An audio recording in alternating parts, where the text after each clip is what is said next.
NCERT मंत्रणा में सभी का स्वागत है। हम एनसीईआरटी और दूसरे जो भरोसेमंद स्रोत हैं, उनकी मदद से मध्यकालीन भारत के इतिहास को समझने की कोशिश कर रहे हैं। हाँ, परत दर परत। बिल्कुल। पिछली कुछ कड़ियों में हमने तुर्की आक्रमणों पर बात की थी और मोहम्मद गोरी के अभियानों पर भी विस्तार से चर्चा हुई थी। आज हम उसी कहानी को आगे ले जा रहे हैं और एक ऐसे शख्स पर फोकस करेंगे जिसने, आप सोचिए, गुलामी से सुल्तानी तक का सफर तय किया और दिल्ली सल्तनत की नींव रखी। जी हाँ, कुतुब उद्दीन ऐबक। आज हम उनके जीवन, उनकी जीते, उनका शासन, उनकी नीतियां, हर पहलू को देखेंगे। और ये सारी बातें, ये विश्लेषण यूपीएससी, पीसीएस, एसएससी, एनडीए सभी सरकारी परीक्षाओं के लिए बहुत काम का है। बिल्कुल, चाहे वो प्रीलिम्स के एमसीक्यूज हों या मेंस के लिए जो विश्लेषणात्मक समझ चाहिए वो। हाँ, दोनों के लिए। और देखिए, हमारा मकसद सिर्फ ये नहीं है कि हम तथ्य जान लें। हम ऐबक के शासन के जो अलग अलग असर हुए, खासकर उनकी धार्मिक नीतियों और उनके जो नतीजे निकले, उनका थोड़ा आलोचनात्मक विश्लेषण भी करेंगे। सही कहा। इसके लिए हम फारसी इतिहासकारों से लेकर जो आज के मॉडर्न हिस्टोरियंस हैं, जैसे सतीश चंद्रा, रोमिला थापर, उन सब के नजरिए को सामने रखेंगे, ताकि एक संतुलित तस्वीर बन सके। तो चलिए शुरू करते हैं ऐबक की कहानी। कहां से? मध्य एशिया के तुर्किस्तान से। करीब 1150 ईस्वी में जन्म हुआ एक तुर्क परिवार में, लेकिन बचपन में ही गुलाम बना दिए गए। मामलूक। हाँ, मामलूक।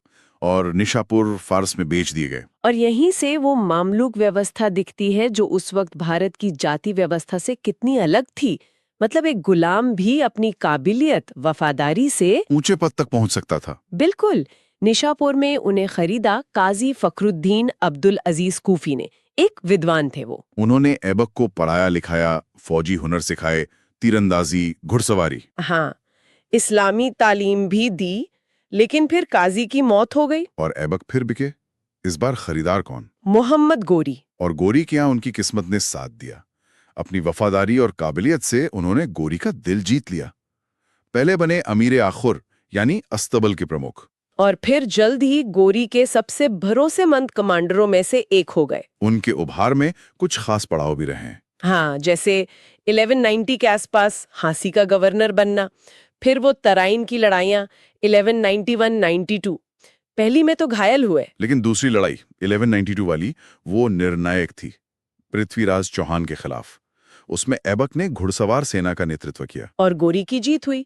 दिल्ली पर कब्जा हुआ और गोरी ने ऐबक को भारत में अपने जीते हुए इलाकों का वाइसराय बना दिया, नायबे ममलकत। और उनकी उदारता के भी किस्से हैं। लाख बख्श कहते थे लोगों ने। लाखों का दान देने वाला। हाँ, उनके सुभार के पीछे कई बातें थीं। तुर्क थे तो घुड़सवारी में माहिर, काजी से तालीम मिली तो प्रशासन की समझ, और गोरी के प्रति वफादारी तो थी ही। और उस समय का माहौल भी था। गोरी साम्राज्य फैला रहा था, गजनवी कमजोर हो चुके थे। तो उत्तर भारत में एक शक्ति शून्य था जिसे गोरी भर रहे थे, और ऐबक उसमें अहम भूमिका निभा रहे थे। अब बात करते हैं 1192 से 1206 के दौर की। गोरी तो अक्सर मध्य एशिया में उलझे रहते थे। हाँ, उनकी प्राथमिकता उधर थी। तो भारत में कमान ऐबक के हाथ में थी और उन्होंने लगातार अभियान चलाए। लेकिन ये सिर्फ लूट के लिए नहीं थे, जैसा शायद गजनवी के समय ज्यादा होता था। नहीं, ऐबक का मकसद ज्यादा स्थायी था। वो गंगा, यमुना, दोआब जैसे उपजाऊ और स्ट्रेटेजिक इलाकों पर कब्जा करके शासन जमाना चाहते थे।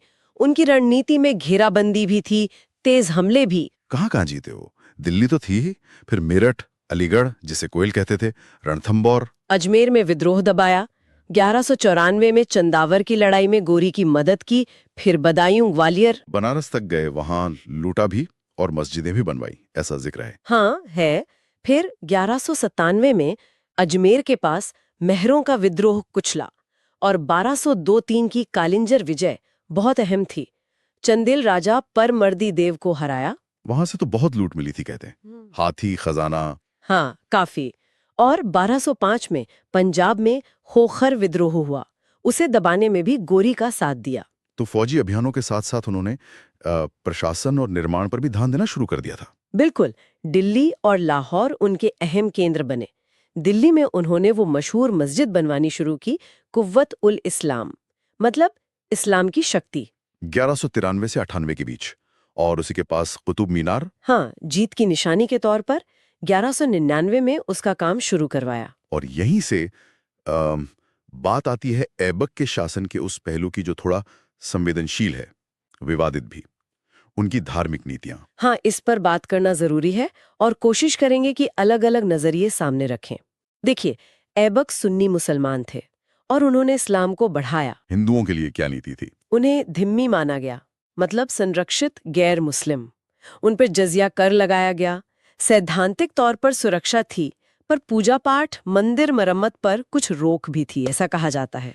और उस जमाने के जो फारसी इतिहासकार हैं, जैसे हसन निजामी, हाँ, ताजुल मासिर में उन्होंने ऐबक के फौजी अभियानों को अक्सर जिहाद कहा है, धर्म युद्ध। क्या अभियानों के दौरान अत्याचार के भी उदाहरण मिलते हैं? मिलते हैं। समकालीन स्रोतों में जिक्र है, जैसे तराइन सेकंड के बाद अजमेर में लूटपाट, लोगों को गुलाम बनाना, बनारस में मंदिरों को तोड़ने, हजारों को बंदी बनाने की बात है। कालिंजर में तो कहते हैं 50,000 लोगों को गुलाम बनाया गया। हाँ, ऐसी संख्याएं दी गई हैं। और खोखर विद्रोह का दमन भी काफी क्रूर था। और मंदिरों का विध्वंस, ये तो बहुत बड़ा मुद्दा रहा है। बिल्कुल। दिल्ली की कुव्वतुल इस्लाम मस्जिद के बारे में कहा जाता है कि 27 हिंदू जैन मंदिरों के मलबे से बनी। वहां आज भी वो पुराने खंबे दिखते हैं जिन पर मूर्तियां तोड़ी गई हैं। अजमेर की 2.5 दिन का झोपड़ा मस्जिद, वो भी एक पुराने संस्कृत विद्यालय या मंदिरों की जगह बनी बताई जाती है। वहां भी पुराने स्तंगों का इस्तेमाल साफ दिखता है। बनारस में बड़े पैमाने पर मंदिर तोड़ने का जिक्र है। हालांकि संख्याएं शायद बढ़ा चढ़ाकर बताई गई हों, जैसे एक दिन में 1000 मंदिर। हाँ, ये प्रचार का हिस्सा हो सकता है। कालिंजर में भी मंदिर तोड़े गए या मस्जिद में बदले गए। इसे मूर्ति भंजन कहते हैं, आइकॉनोक्लाज्म। क्या जबरदस्त धर्म परिवर्तन भी हुआ? सीधे तौर पर बड़े पैमाने पर जबरन धर्म बदलवाने के सबूत ऐबक के समय के कम है, लेकिन गुलामी की हालत में कुछ धर्म परिवर्तन हुए होंगे, इसकी संभावना है। तो इन कामों के पीछे वजह क्या थी? सिर्फ धर्म? नहीं, वजहें जटिल थीं। धार्मिक कारण तो थे ही, इस्लाम की मूर्ति पूजा विरोधी व्याख्या, लेकिन राजनीतिक कारण भी थे। दुश्मन राजा की सत्ता के प्रतीक, यानी उनके मंदिरों को तोड़कर अपनी धाक जमाना। और आर्थिक भी, मंदिरों की दौलत लूटना। हाँ, वो भी। रोमेला थापर जैसे इतिहासकार कहते हैं कि ये तोड़-फोड़ सोची समझी थी। निशाना अक्सर राजकीय मंदिर होते थे। रिचर्ड ईटन तो ये भी कहते हैं कि इस्लाम से पहले भी भारत में राजा एक दूसरे के मंदिर राजनीतिक वजहों से तोड़ते थे। मतलब ये कोई नई बात नहीं थी पूरी तरह से? पूरी तरह से नहीं। और ये भी याद रखना चाहिए कि दरबारी इतिहासकार अक्सर बढ़ा चढ़ाकर लिखते थे। ईटन का अनुमान है कि शुरुआती सल्तनत काल में करीब 80 मंदिरों के टूटने की पुष्टि होती है, तो ऐबक के समय शायद कम ही रहे होंगे। और ऐबक ने प्रशासन में हिंदुओं को भी रखा था? हाँ, कुछ पदों पर रखा था, जो दिखाता है कि वो पूरी तरह सिर्फ कट्टरता से नहीं, व्यावहारिकता से भी काम ले रहा था। तो तस्वीर मिली जुली है। इन सब का समाज पर क्या असर पड़ा होगा? जाहिर है अच्छा तो नहीं पड़ा होगा। बिल्कुल नहीं। गुलामी, लूटपाट से इलाके वीरान हुए, डर फैला, लोग भागे, हिंदुओं को धिम्मी का दर्जा मिलने से समाज बटा, भेदभाव हुआ। युद्धों में औरतें बहुत असुरक्षित थीं। कारीगरों को गुलाम बनाने से हुनर का नुकसान हुआ। तो समुदायों के बीच एक खाई सी बन गई। हाँ, शुरुआती दौर में अविश्वास पैदा हुआ, जिसके असर लंबे समय तक रहे। हालांकि धीरे धीरे साथ रहने की प्रक्रिया भी चली, पर शुरुआत मुश्किल थी। और अर्थव्यवस्था, इकोनॉमी पर क्या असर हुआ? लूटपाट से इलाके गरीब हुए, मंदिरों की दौलत शाही खजाने में चली गई, जजिया से आम लोगों पर, खासकर किसानों पर बोझ पड़ा, लड़ाइयों से व्यापार रुका, गुलामी से मजदूर कम हुए। लेकिन बाद में कुछ स्थिरता भी आई। हाँ, जब सल्तनत थोड़ी स्थिर हुई तो व्यापार को बढ़ावा मिला। एकता प्रणाली जिसे ऐबक ने शुरू करने की कोशिश की, उससे राजस्व तो मिला, पर शायद कुछ नई तकनीकें भी आईं। लेकिन शुरुआती असर तो नकारात्मक ही थे ज्यादातर। और धार्मिक जीवन पर? मंदिर टूटने से पूजा पाठ, तीर्थ यात्राएं रुकीं। ब्राह्मणों, पुरोहितों को निशाना बनाने से ज्ञान परंपरा को नुकसान हुआ। बौद्ध धर्म का पतन तेज हुआ। लेकिन क्या इसकी कोई प्रतिक्रिया भी हुई, जैसे भक्ति आंदोलन? हाँ, भक्ति आंदोलनों को शायद इससे बल मिला। और दूसरी तरफ संस्कृतियों के मेल जोल से उर्दू जैसी जबान भी पनपी, तो असर यहाँ भी जटिल थे, एक तरफा नहीं। अच्छा, अब आते हैं 1206 पर। 15 मार्च को गोरी की हत्या हो गई। हाँ, अचानक। तो लाहौर में बैठे ऐबक ने क्या किया? मौके का फायदा उठाया। जून 1206 में खुद को स्वतंत्र सुल्तान घोषित कर दिया। हालांकि गजनी से गोरी के भतीजे महमूद ने उसे सुल्तान की उपाधि भेजी, पर असल में ऐबक अब खुद मुख्तार था। लेकिन सुल्तान बनना आसान नहीं रहा होगा, चुनौतियां होंगी। बहुत थीं। गजनी में ताजुद्दीन यिल्दिज था, वो दिल्ली पर दावा करता था। सिंध मुल्तान में नसीरुद्दीन कुबाचा था, वो भी ताकतवर था।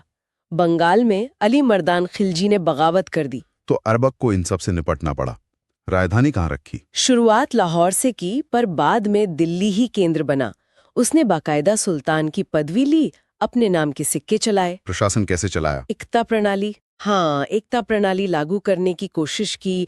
अपने वफादार तुर्क अमीरों को ऊंचे पद दिए। वो एक तरह से फारसी इस्लामी प्रशासन को भारत में जमाने की कोशिश कर रहा था। और वो इमारतें, कुव्वतुल इस्लाम, कुतुब मीनार, उनका काम जारी रखा।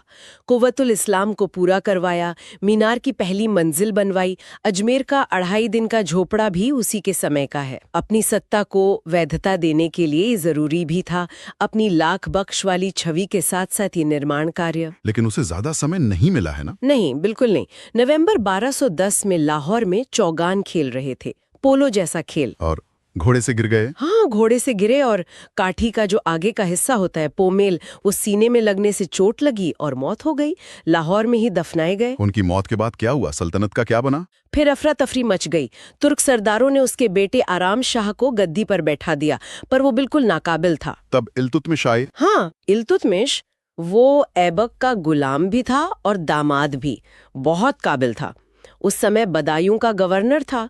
उसने दिल्ली की तरफ कूच किया, आराम शाह को हराया और 1211 में गद्दी संभाली। सल्तनत को असली स्थिरता उसी ने दी। तो फिर ऐबक की विरासत क्या मानी जाए? सबसे अहम क्या है? सबसे बड़ी बात तो यही कि उसने दिल्ली सल्तनत की नींव रखी, गुलाम वंश की शुरुआत की, दिल्ली को उत्तर भारत में तुर्क इस्लामी सत्ता का केंद्र बनाया। और वो इमारतें जो आज भी खड़ी हैं, कुतुब मीनार? वो भी।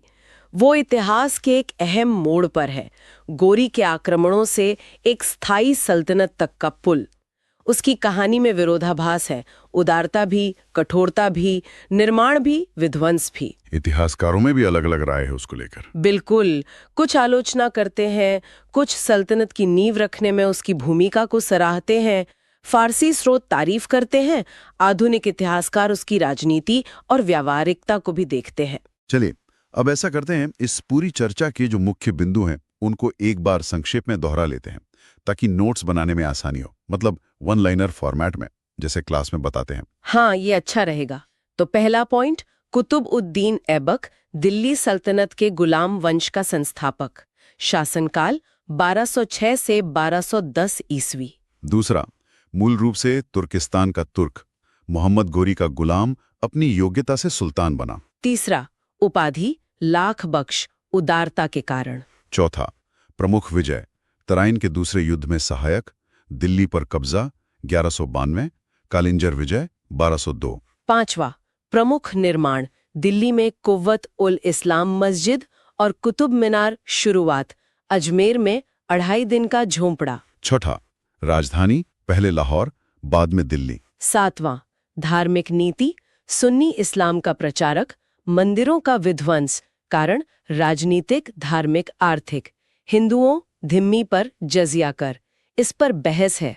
आठवां, मृत्यु 1210 ईस्वी, लाहौर में पोलो खेलते हुए घोड़े से गिरने से। नवां, उत्तराधिकारी, पहले आराम शाह, कमजोर, फिर इल्तुतमिश, ऐबक का दामाद। और 10वां, सबसे अहम, महत्व, उत्तर भारत में स्थायी तुर्की इस्लामी शासन की नींव रखी। बिल्कुल। दिल्ली को सत्ता का केंद्र बनाया। ये मुख्य बातें हैं। तो ये थी कहानी कुतुबुद्दीन ऐबक की, गुलामी से सल्तनत तक का सफर, निर्माण और विनाश की एक मिलीजुली जटिल विरासत। और सोचने वाली बात यह है कि उसका छोटा सा शासनकाल, जिसने नींव तो रखी पर इमारत पूरी नहीं कर पाया, उसने कैसे आने वाले वक्त के लिए इल्तुतमिश जैसे लोगों के लिए मंच तैयार किया। और कैसे उसके बनवाए स्मारक, जिनका कुछ हिस्सा विवादों से जुड़ा है, आज भी इतिहास, पहचान और भावनाओं के प्रतीक बने हुए हैं। बिल्कुल। अगर कोई भारत का पूरा इतिहास प्राचीन, मध्यकालीन, आधुनिक इसी तरह व्यवस्थित और गहराई से समझना चाहता है तो हमारी एनसीईआरटी मंत्राणा प्लेलिस्ट देख सकते हैं। वहां सब कुछ सिलसिलेवार मिलेगा। हाँ, जरूर देखनी चाहिए। और अगर आज की ये चर्चा अच्छी लगी हो, जानकारी भरी लगी हो, तो इसे साझा जरूर करें, चैनल को सब्सक्राइब करें और हाँ, कमेंट्स में अपनी राय दें, लाइक करें। आपकी प्रतिक्रिया से हमें और बेहतर करने में मदद मिलती है। बिल्कुल। अगली बार फिर मिलेंगे इतिहास के एक और अहम पड़ाव के विश्लेषण के साथ।